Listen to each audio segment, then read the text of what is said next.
Okay, so today we're going to discuss nation building and democratization. So these two concepts shape the future of our country. So we're going to break them down and see how they affect our lives in the Philippines.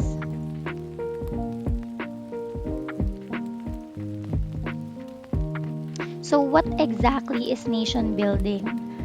So to simply put it together, it is the process of developing a strong national identity and unity through shared values, culture, and systems. For example, so think about the Filipino pride. So it grows every time that the Philippine team competes in the SEA Games or how we celebrate Independence Day. So these celebrations help us foster a sense of unity and national identity.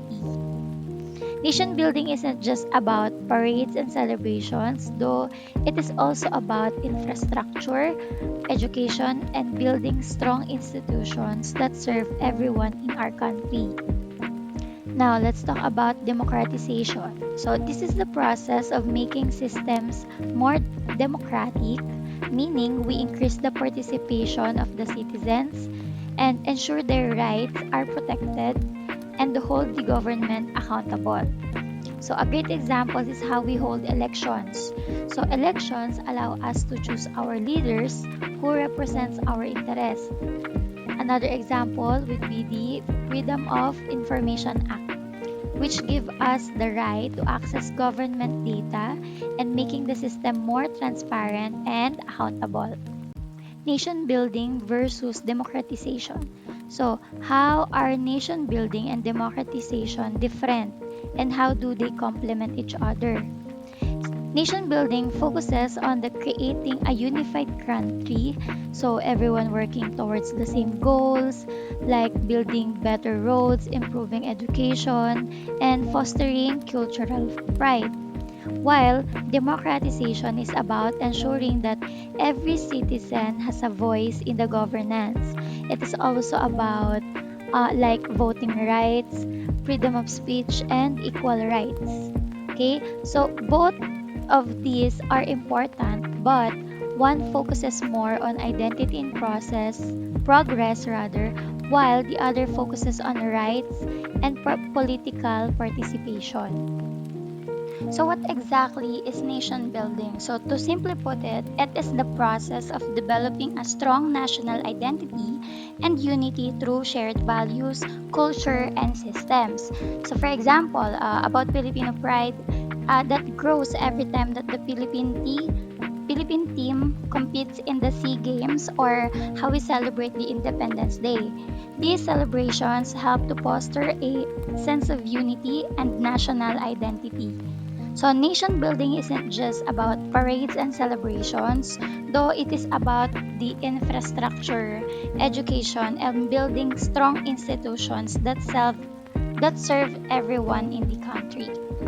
Let's talk about why nation building is important. Nation building important helps us create unity. So think about how we all come together during disasters or typhoon, or when the Philippine team wins the SEA Games.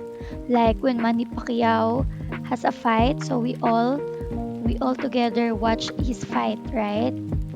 Nation building also brings about economic growth because when we build better infrastructure like roads and public transportation, people can move freely and businesses can thrive. But without a sense of national identity, it would be hard for people to work together for common goals.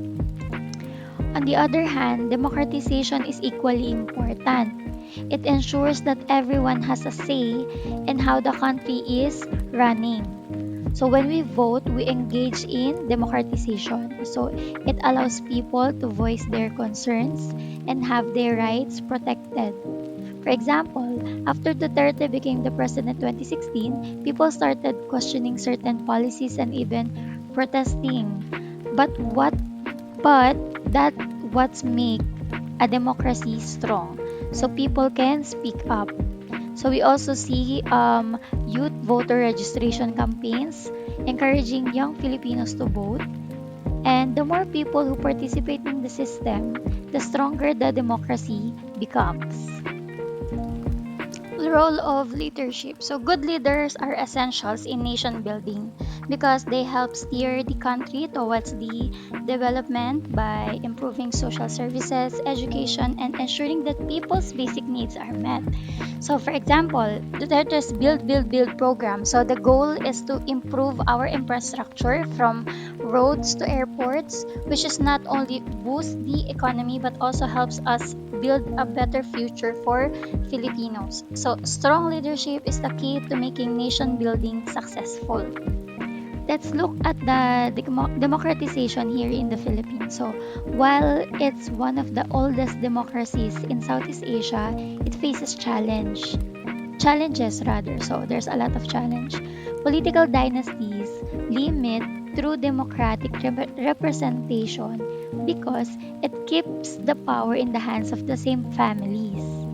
We also have corruption and inequality, making it hard to truly democratize the country. So even though we have elections, there's still a lot of work to be done in ensuring fair representation for all Filipinos, regardless of their background or status. Here's a quick activity to get your thoughts flowing. So I want you to answer the exact activity on your notebook. First question, what does nation building mean to you? And next, how does democratization affect your daily life?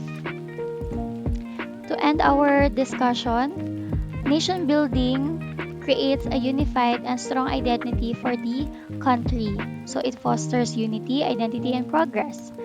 And democratization ensures everyone has a say in governance, and that's right, and those rights are protected. So on your screen, it ensures inclusive participation and rights for everyone.